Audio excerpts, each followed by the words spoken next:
Welcome to the Embodied Wisdom Podcast. So I want to know actually how you got into helping couples and then specifically around betrayal. And I'm Mm. asking you because I believe, most of the time, us healers or whatever you want to call us get into our line of work because of something we specifically went through and Yep. experienced. Yes, So, indeed. Yeah. yes. I don't know how many of your, the people, how many people are Mhm. watching this versus hearing it, probably mostly hearing. It's usually Yeah. true in our podcast. But so for those who are not watching, I'm not a young guy. I'm 74 years old. So I've been doing this, if you do the math, I've been doing couples therapy and been licensed as a therapist for 30 years. So I was already in my 40s when I got licensed. And that's not mere coincidence. I started out doing other stuff. For a while, I was a statistician at the A what? University of Vermont. Statistician. You know what a statistician is? It's sort of like a therapist for scientists. It's a Oh, lot like that. It's funny. People say, well, that's a weird, how'd you go from there to psychology and then into clinical work? And it's actually a pretty direct line. What statisticians do, when scientists are designing studies and trying to analyze the data that they collect, they need people to help them understand the data, to apply the appropriate kinds of statistical tests to it so they can draw some conclusions. And I was good at that stuff and I enjoyed it. And a lot of the work there, of course, there was the technical expertise, but a lot of the work was in being a consultant. It was about actually the human side. In fact, one of the things I did toward the end of my time doing that was I taught a graduate course in the human side of statistical consulting, which was all about the relationship piece between the statistician and the people who are asking you to help them, which is very much like being a therapist. It really wasn't that big a stretch. Now, I didn't realize that at the time.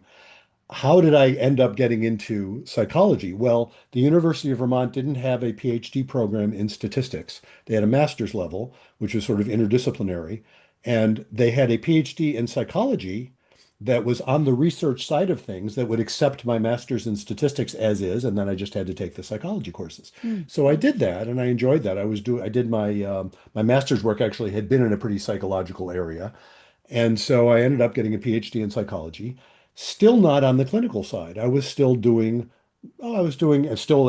as a statistician. I was teaching courses in data communications, a whole different thing. I was doing all this technical sort of stuff.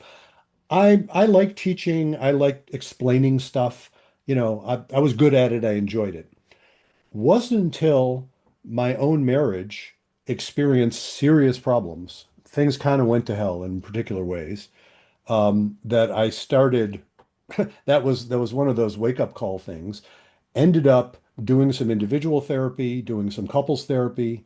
And I look back on it now, and some of the therapy I got was really helpful, and I thought, really well done. And some of it, from the standpoint now of having done a lot of it myself, was really pretty bad, actually. But even the Yeah. bad, I It's mean, it's it's like yeah. Bruce, I look at it now as like a stepping stone, kind of like Hmm. religion for me. I started there because I was so fucked up and I needed help, right? And so here I'm trying all this therapy. Nothing was really getting to the root cause. But when I look at people who now come to me, it's like it's that seeking piece. And so Hmm. I think for a lot of us, it is just the first step. But if that is the only step we take, we're not really going to get that far. Oh yeah, well of course. And I do note, I mean this is kind of a leaping ahead a little, but I do note it having worked as a therapist for so long, there is that phenomenon that some of us like to call zero session therapy, where between the time they make the appointment and the time they show up in your office, they're a lot better.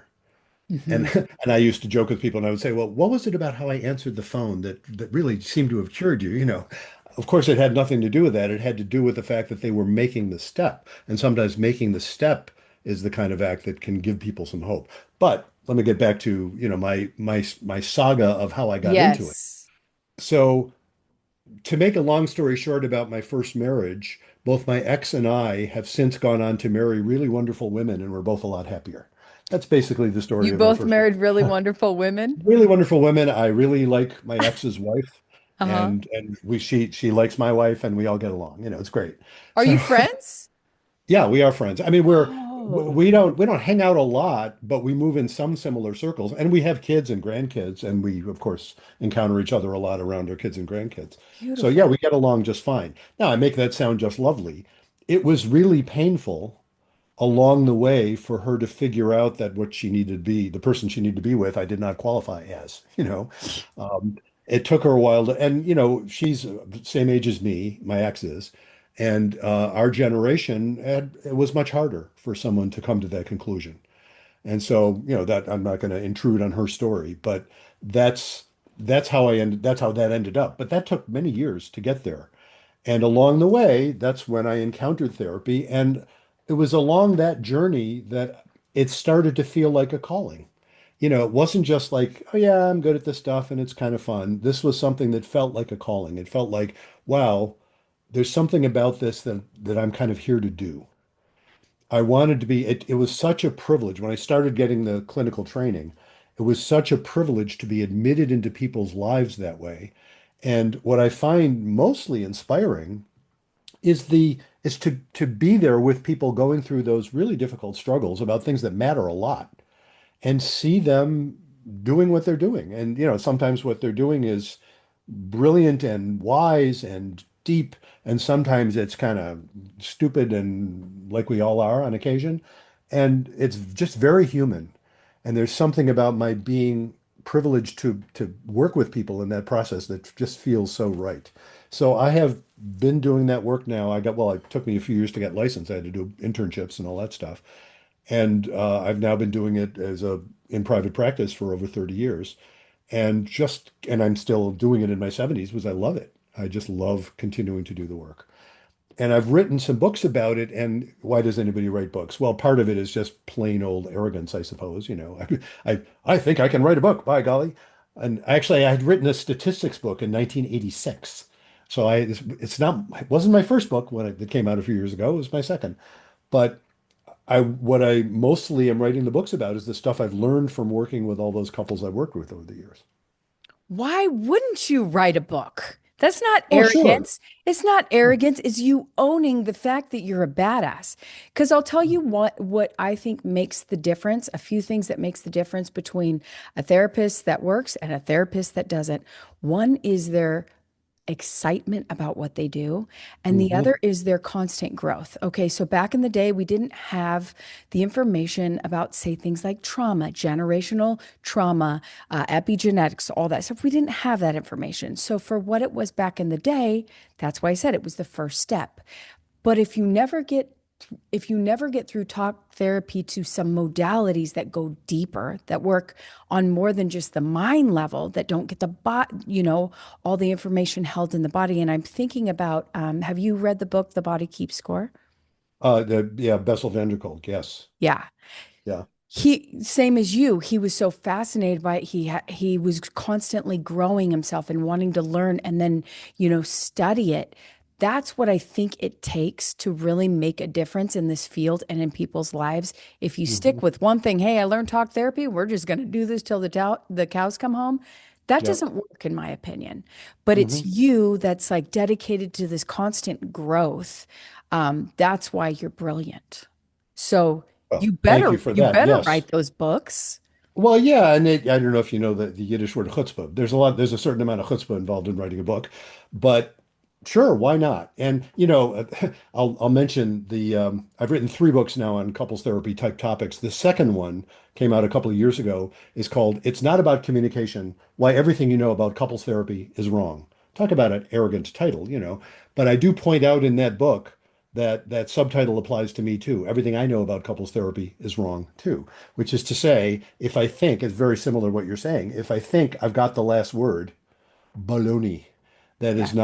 That's actually gonna do damage. It's not gonna help people. I actually, I have my favorite ways of thinking about this, but if I apply them blindly and force everybody into those categories, it's not gonna help them any. Yeah. And a lot of therapy, unfortunately, tends to do that. When I work with my clients, it's not about my advice to them. Most of it is invoking the wisdom from deep inside Yes. themselves. Yes, And so indeed. when what I notice with them is when we start to clear out the trauma and the pain trapped in the body, they have a completely different perspective. Hmm. Because when I know this for my personal story was, my husband and I had a very toxic relationship for many years until I started on my healing journey. And as I healed myself, I wasn't even focused on him. I went Hmm. in me, I healed me, and I almost like I tell my clients, we're going to put blinders on. This isn't about him. It's about Hmm. you. And when I started to work on me, magically, my marriage transformed Hmm. simply because I dealt with the little girl in me that was still in pain. Hmm. And so I don't believe that it's ever really about the other person, except to the extent they're mirroring back to us the pain we're holding on to, the beliefs we're holding on to, and the trauma wounds. What's your take on that? Hey, Tammy Cox here. If you're ready to stop repeating painful relationship patterns and finally create the love and connection you deserve, there is a way. Click the link in the description to schedule a call with me, and let's talk about what's really holding you back. Now, back to the show. Yeah, there's a lot in that is very similar to how I work, actually, especially when I talk about recovery from betrayal. A Yeah. lot of the initial work, forgiveness, when I talk about forgiveness, that's entirely internal. That has nothing to do, virtually nothing to do with the person you're forgiving. Where I would say I think it does involve both parties is trust. So that if you get to the point of forgiving someone, and a lot of the work you were talking about, I could say was about forgiving yourself. Yep. It's about accepting you are who you are and you've always been a valid person and you're doing the best you can. That's what it means to forgive yourself. When you can get to that place, that doesn't in any way mean you're going to be able to restore trust with someone who has violated or whose trust you Hmm. violated. So that involves both parties. That, and of course, you're talking to a couples therapist, so that's my bias. Yeah. That involves conversations with both parties. Now, not necessarily simultaneous conversations with both parties, but both parties are going to have to figure out how to rebuild trust. But forgiveness, that piece, that is very much an inside job. It's everything. Yeah, yeah. And the Anne Lamott quote, and I and many other people like to quote Anne Lamott about forgiveness. She's a novelist who's written quite a bit about forgiveness and betrayal and things of that sort. And I think I've got the quote right. She says, "To not forgive is like drinking rat poison and waiting for the I rat to use die." that all the time. Yes, I love it. Yes. It's a So really good analogy to visualize it because people have a really hard time with thinking that forgiveness has something to do with the other person. yes, yeah. Well, and people use that term that way. I understand that. People say, if I forgive you, that must mean I'm restoring the relationship, But or all I'm saying it's forgiveness is okay. self, but Yeah. all forgiveness is self-forgiveness at the very core. Yeah, that's that. I write in my most recent book, I write about 3 steps to forgiveness. Beware of any author who says 3 steps to anything, by the way, and I'm one of Yeah. them. So just throwing that in. But step one is forgive yourself. Step two is forgive whoever hurt you, which I claim is a pretty short step. Because if you can really wrap your brain around and your body around the idea that, you know what, I was doing the best I could. I didn't know what I didn't know. I am who I am. I had the forces and the background that I had and the frame of reference that I had. I guess I was doing the best I could, even though I couldn't prevent myself from getting hurt. That's true of whoever hurt you as well.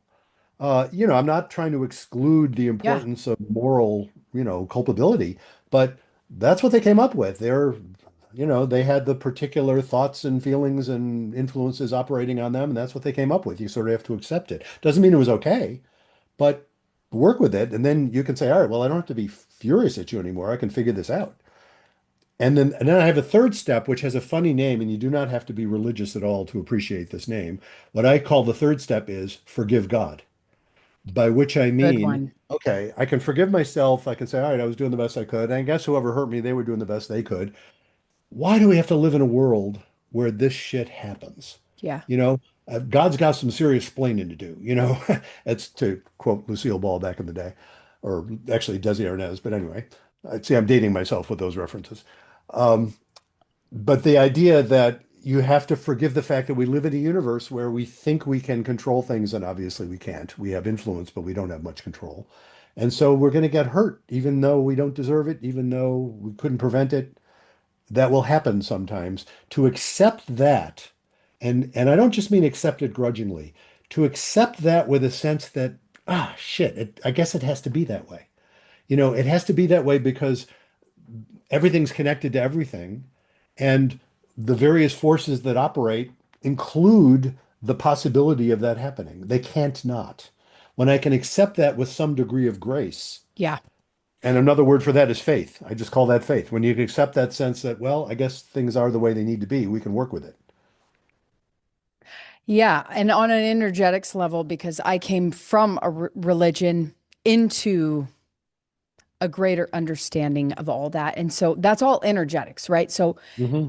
our emotions, they're just energy and they Hmm. can get trapped in the body. And this is where disease comes from, after time.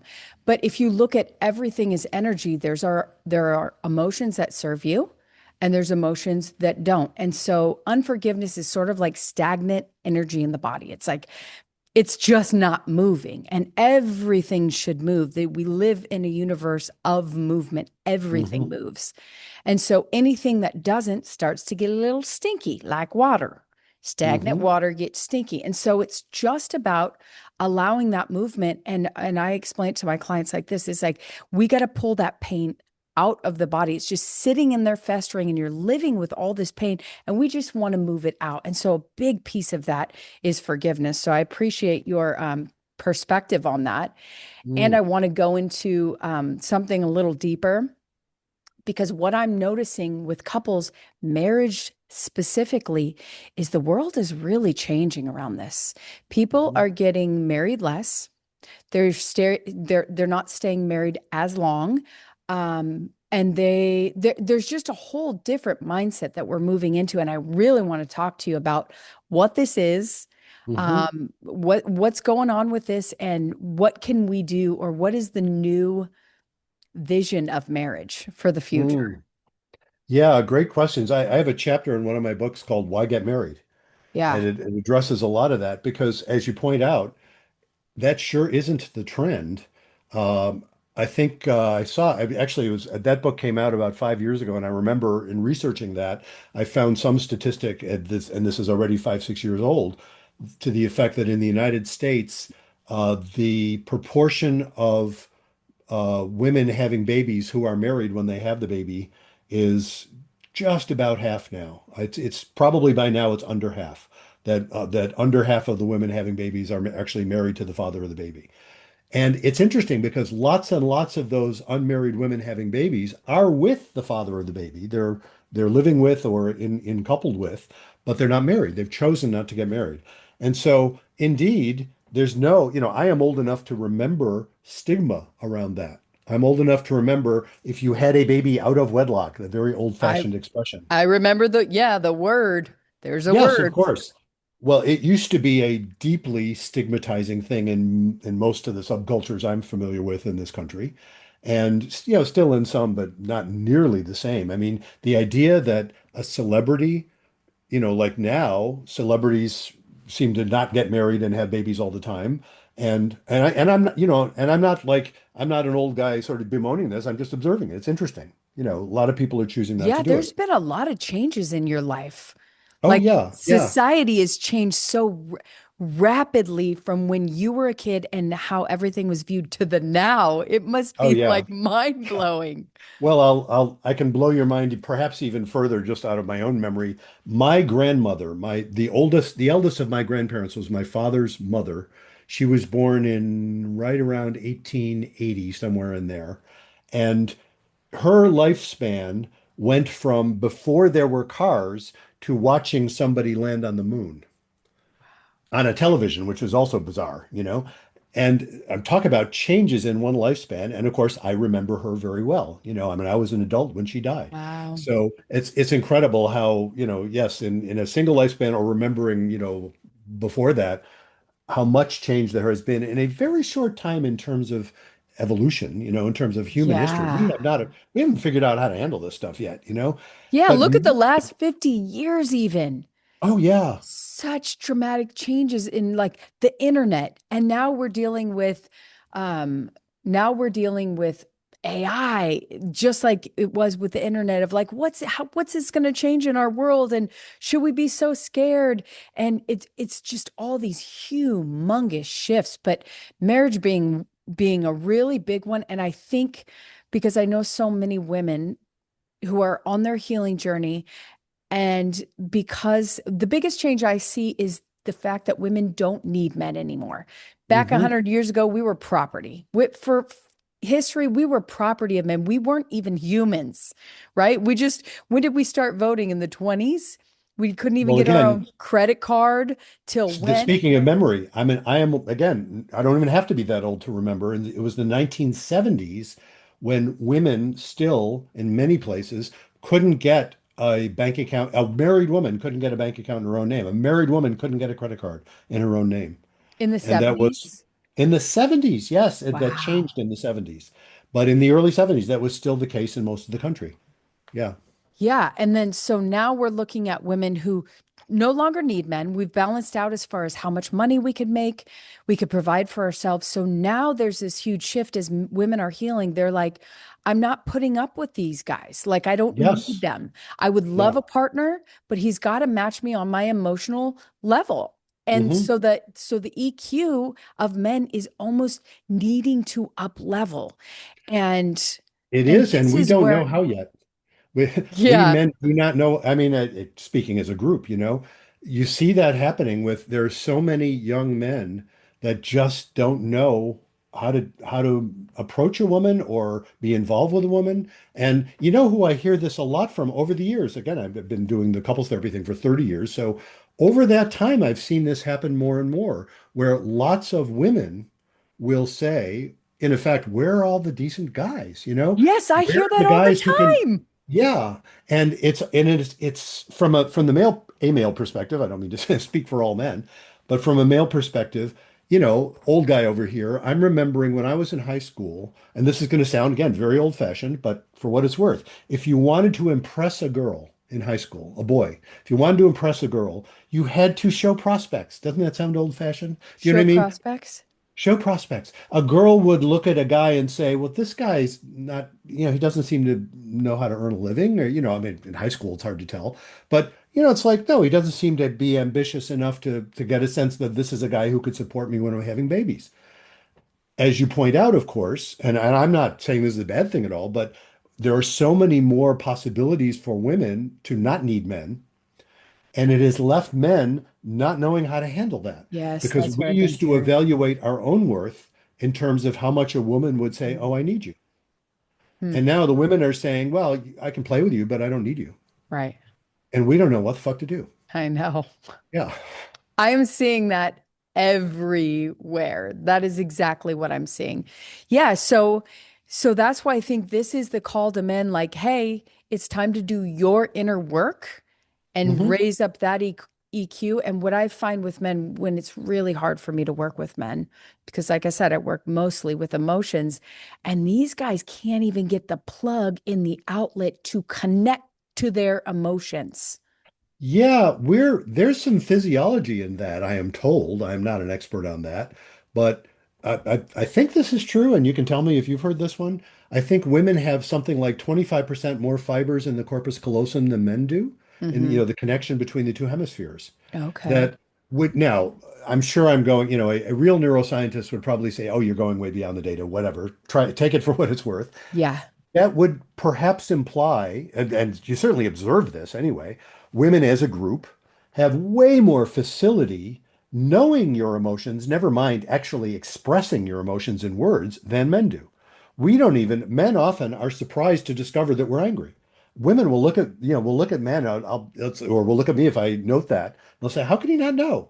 We don't know. We literally aren't conscious of a lot of our emotions in ways that women are much more Yeah. adept. Now, I'm not saying we can't raise our game. We better. The danger happens when what the message men get is, "Oh, I see what she's looking for. She's looking for a girlfriend with a penis." And it ain't going to work because we're not going to be girlfriends with penises.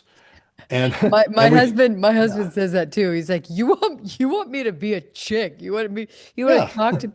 And it's like, yes, we do get to look at that and say like, okay, we're drawn to this person because they're our opposite. We don't Yes. like it's like I tell people I would never be drawn to another extreme extrovert like myself. That is repulsive to me. Right? It's too much of Uh-huh. the same thing. My husband is an extreme introvert, so it works, right? And it's all about that polarities. And I think that marriage that's what it's created to do. It is not created to be all the Oh time. yeah. I believe that it is created and it is the most divine system to put that very close mirror up to grow. I think Yes. that it is the biggest and fastest way to grow yourself, because you have that close ass mirror that says, "There you are." Oh yeah. Yeah, that's I've seen that who talks about that? Anthropologists sometimes talk about that. Monogamy itself, well, of which of course marriage is a type, but monogamy itself is all about forcing growth. We've evolved as Yes. a species better for having figured out monogamy. We obviously haven't figured it out perfectly, but I don't but we've think worked it'll on ever it. be perfect. It will Yeah. constantly be shifting and growing with us because we're never staying the same. But Hmm. that's what I'm asking of you. What do you think it will look like in the future?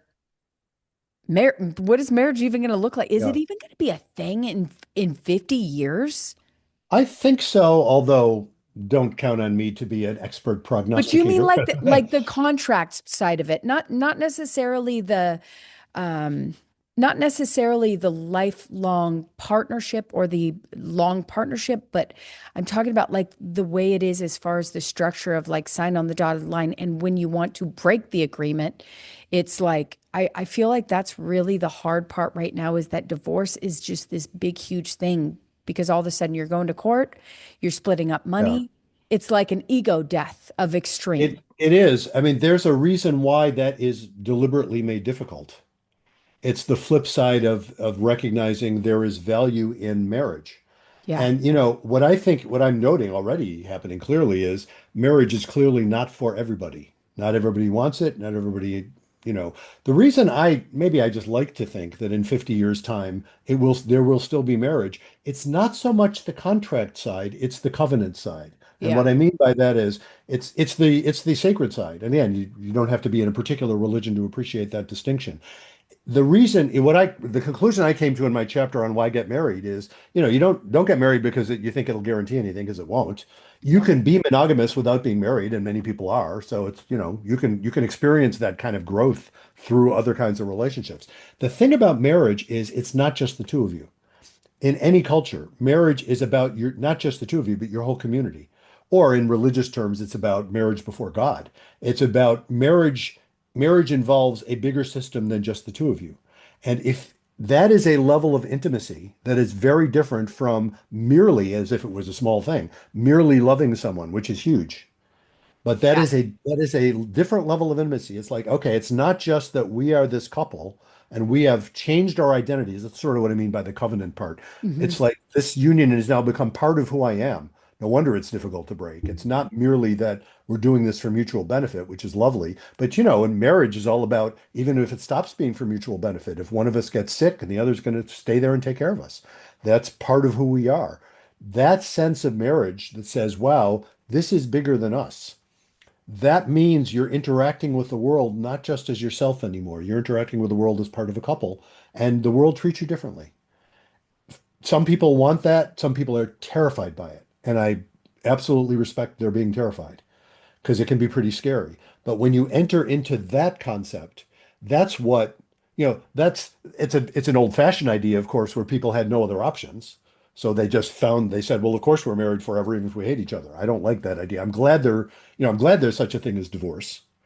It's a bummer when it happens, but I'm glad that it exists as a safety valve. It's necessary.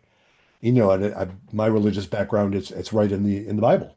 Divorce is available. It's not Or liked. you can go with Paul's method and just say, "Hey, avoid that thing at all costs." Well, Well, no. exactly. Yeah. Well, but and bringing up the Bible, the conversation about oneness. The two shall become one flesh.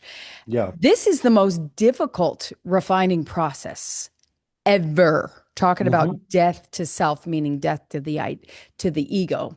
And then also the equally yoked part. When you think about any sort of partnership, I don't care if it's a business, a marriage, it could be whatever. You're getting in bed with someone, meaning you're strapped to them and you're trying to get to a location. But if the two of Hmm. you are trying to get to two different locations, It ain't going to work. it's not going to work. And what Yep. I find the reason why I think marriage isn't working right now is because we are shifting and changing so fast that to stay in that yoked partnership, that going towards each other, you have to stay aligned to your goal.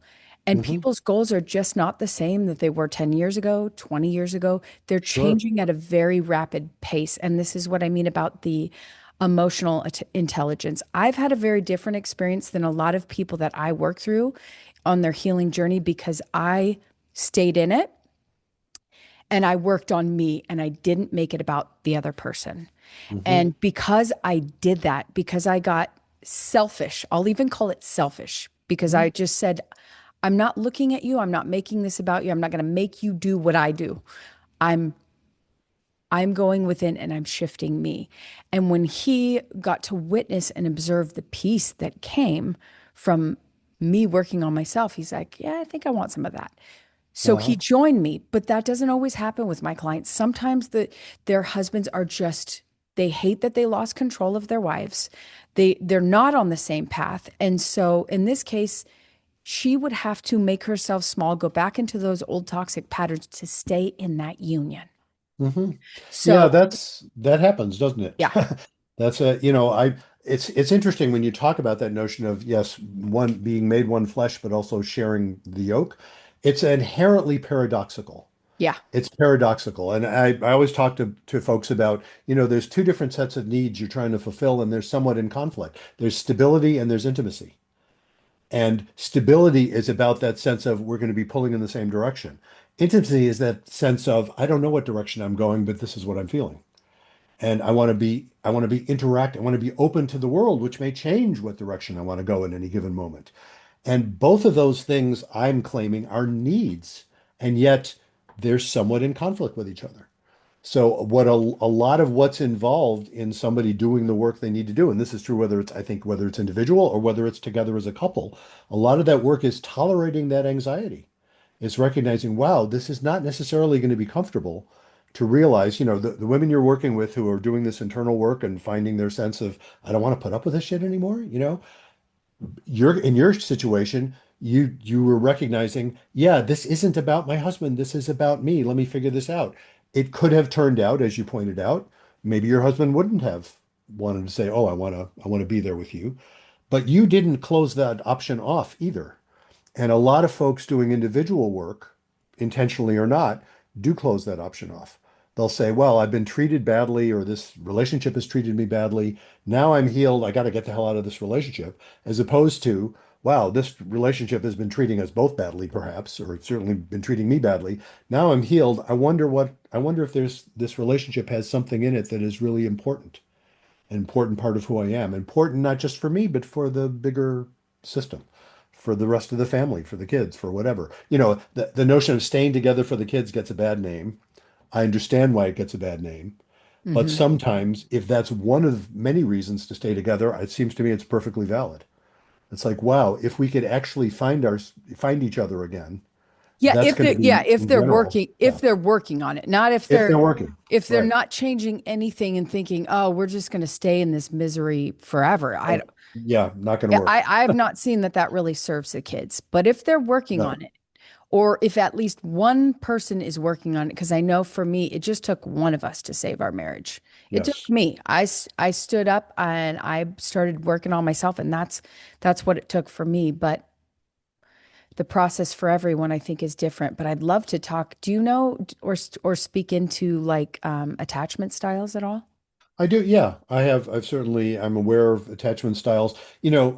Maybe this goes back to my time as a statistician. It's interesting because I did a lot of work in psychological research, Mm-hmm. and I I look at things like the attachment literature, Bowlby's stuff and everything since then, and Sue Johnson's work around that, and she just died. You know her? She I she was the one don't. who emotionally focused therapy was her thing. She just died last year.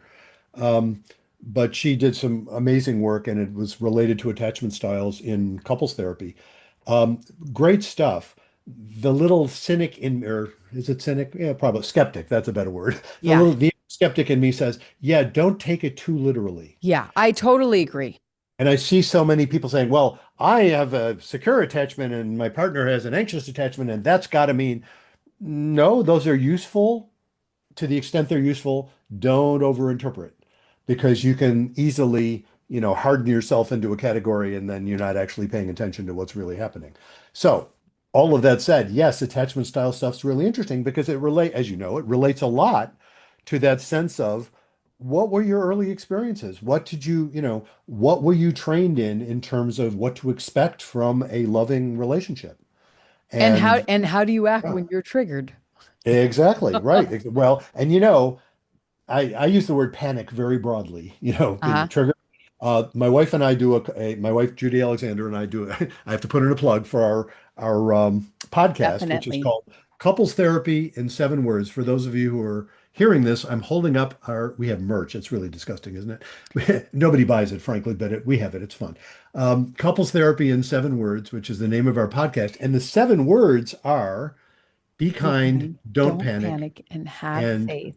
have faith. And I've written whole books around those ideas. It's not like the 7 words explain everything, but the notion of be kind, what I'm referring to there is kinship. When you're experiencing that kinship, that's what keeps a couple wanting to stay a couple. And Hmm. you can't do that if you're in a panic. And of course, the attachment style stuff is a lot about what is it that triggers you? What is it that sends you into a panic? And the antidote to panic, broadly speaking, is that sense of faith I was talking about earlier, where I don't just mean this, not necessarily religious faith. I mean faith that says, this is Surrender and painful, but trust.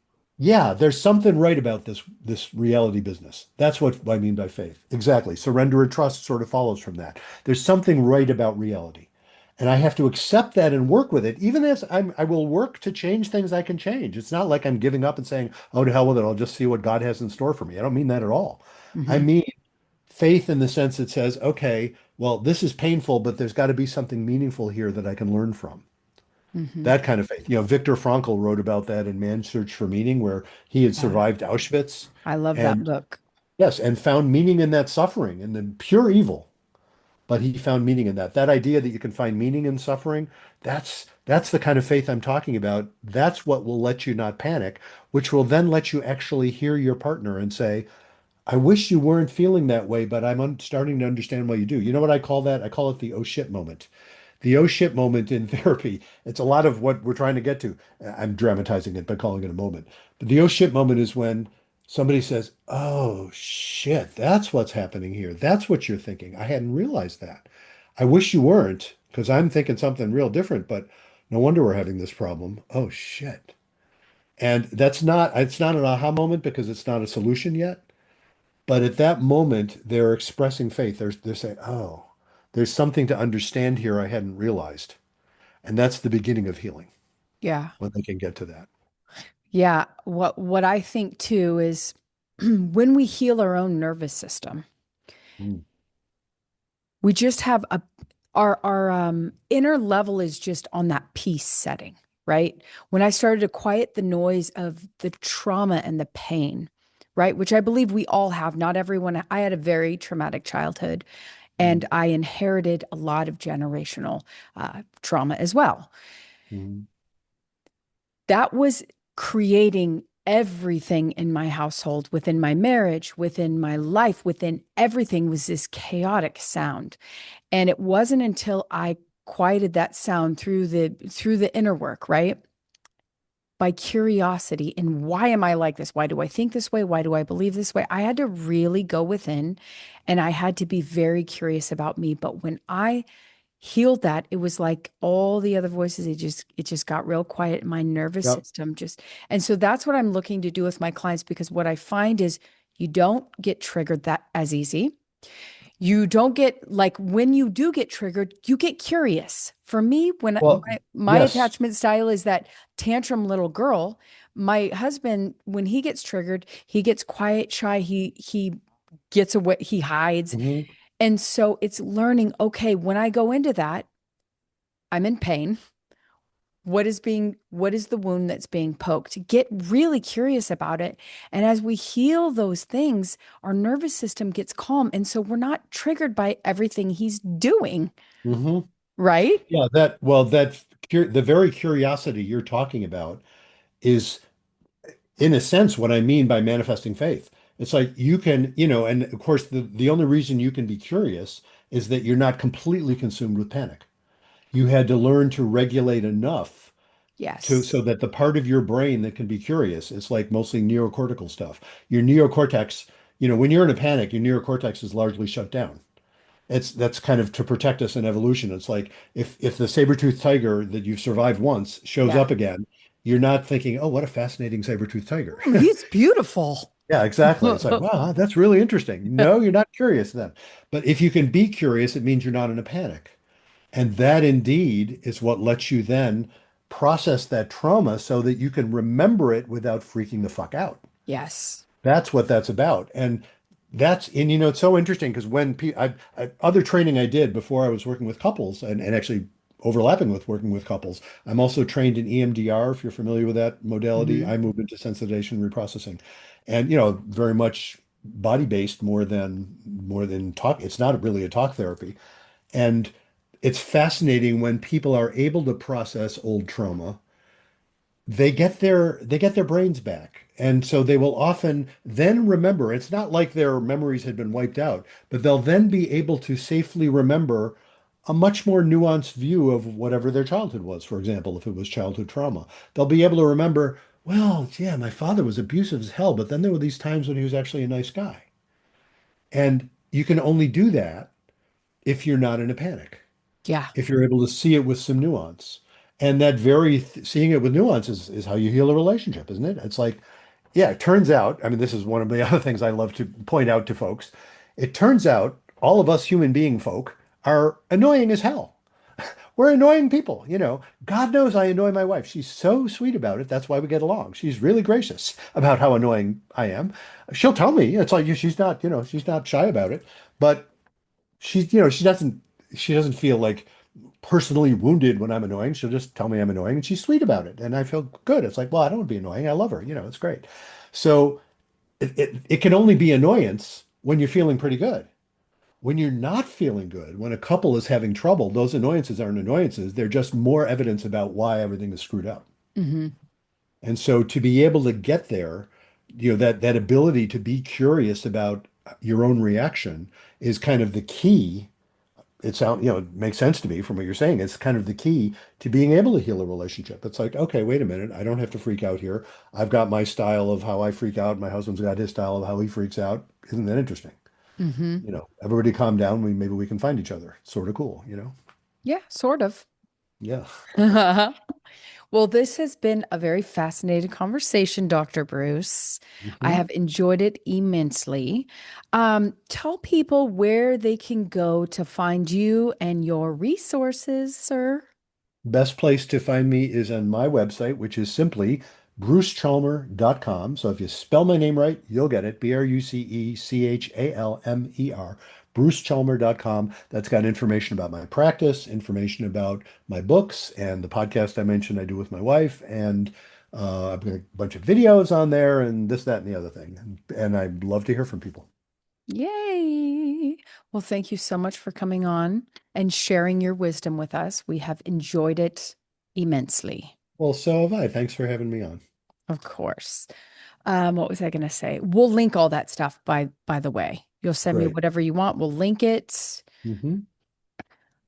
La da dee. And I did notice that you and your wife also do interviews together. We do. Yeah. Yes, we do.